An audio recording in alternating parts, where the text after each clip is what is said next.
सुरंग की ओर इशारा करता था, जहां सब कुछ शुरू हुआ था। बच्चे ने एक रात गांव से भागकर सुरंग में प्रवेश किया। अंदर वही आवाजें गूंज रही थीं। नेहा, आर्यन, आरव और तांत्रिक सब उसे बुला रहे थे। दरवाजा फिर खुला, लेकिन अब वहां कोई युग नहीं था, बल्कि सिर्फ समय का अंधा कुआं था। उसने छलांग लगाई और गिरता चला गया, हर युग, हर जन्म, हर मौत पार करता हुआ। अब वह बच्चा नहीं रहा, बल्कि समय का खुद एक हिस्सा बन चुका था। वो एक एक करके सभी आत्माओं को मुक्त करता गया। नेहा, विवेक, आरव। आखिर में बचा सिर्फ एक नाम, तांत्रिक। तांत्रिक ने कहा, तू मुझे मिटा नहीं सकता, क्योंकि मैं वही हूं जिसने तुझे रचा है। बच्चे ने आंखें बंद की और बोला, अगर तू समय है, तो मैं अब उसका अंत हूं। अचानक सब कुछ सफेद हो गया। कोई धरती नहीं, कोई समय नहीं, सिर्फ एक आवाज, शुभ भवतु। पेड़ जल गया, कथा पूरी हो गई, और दुनिया फिर से शुरू हुई। गांव अब फिर से बसा था। लोग सामान्य थे, पर एक चीज बदल चुकी थी।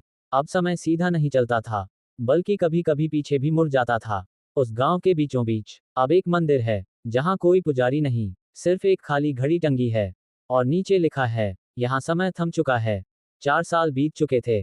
गांव अब एक टूरिस्ट स्पॉट बन गया था, जहां लोग आते, फोटो खींचते और चले जाते। पर किसी को नहीं पता था कि उस राख में अब भी एक बीज दबा हुआ है। काल वृक्ष का बीज। एक डॉक्यूमेंट्री टीम आई। वो पुरानी कहानियों को फेक बताकर शूट करने लगे। एक सदस्य को मिट्टी खोदते हुए एक काला बीज मिला। उसने उसे उठाया, और अचानक पूरी स्क्रीन पर एक ब्लैकआउट आया। कैमरे की आखिरी रिकॉर्डिंग में सिर्फ एक आवाज थी, बीज जब जागेगा, समय फिर उल्टा बहेगा। वो शख्स अब रातों को नींद में चलता। उसकी आंखें काली हो जाती, और वो जमीन पर कुछ चित्र बनाता, समय के उल्टे चक्र के। धीरे धीरे उसकी पूरी टीम गायब होने लगी। पर सीसीटीवी में दिखता था कि वो कहीं अंदर जा रहे हैं, पर वापस नहीं लौटते। बीज अब पेड़ बन चुका था, पर कोई आम पेड़ नहीं, बल्कि कांच की शाखाओं से बना काल वृक्ष। दो शहर में वही लोग दो दो बार देखे जाने लगे। एक समय में कॉलेज में, दूसरे में रेलवे स्टेशन पर। कई लोग चीखने लगे, मुझे मत देखो, वो मैं नहीं हूं। टाइम डुप्लीकेट्स अब हकीकत थे। बीज से निकली नई शक्ति अब समय की प्रतियां बना रही थी। हर इंसान का दूसरा संस्करण। एक लड़की को सपने में एक पेड़ दिखा, और एक चाबी, जिसे वो जमीन में दबा पाती, तो समय फिर सामान्य हो सकता था। पर जैसे ही उसने चाबी को छुआ, कालवृक्ष की शाखाएं फट पड़ीं। उसने एक वाक्य बोला, तू चाबी नहीं, बीज है। अब वो लड़की ही था नया टाइम सीड, जो चाहे तो समय को मिटा दे, या उसे फिर से शुरू करे।